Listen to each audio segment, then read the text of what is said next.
Assalamualaikum warahmatullahi taala wabarakatuh. Betul ke gelang tembaga sisik naga ni ada kelebihannya? Jadi kawan saya nama dia Mat Chris ada di Kuala Linggi, di tapak Madrasah Alam Nur berdekatan dengan Bukit Sufi atau dipanggil Fort Supai. Jadi beliau menempa gelang tembaga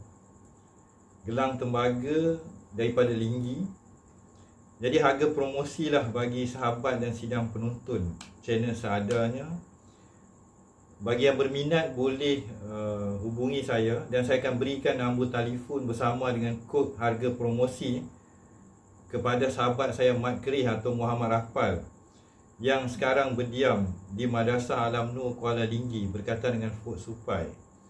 Jadi apakah kelebihannya gelang naga ini? Jadi bagi yang ada orang kata kebas-kebas tangan tapi kalau dulu zaman Panglima kita pakai lah kan. Kalau zaman Panglima lah ada kesannya. Jadi apakah kesan dan juga benefit memakai gelang sisik naga disusun dan ditempa semula di Kuala Linggi, tapak sakral dan tapak tua perjuangan bangsa kita? Sama-sama kita saksikan pembentangan slide.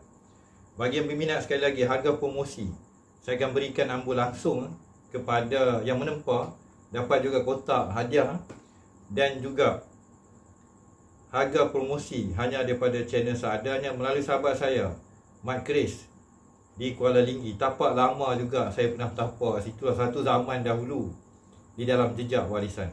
Salam kasih sayang, salam perjuangan.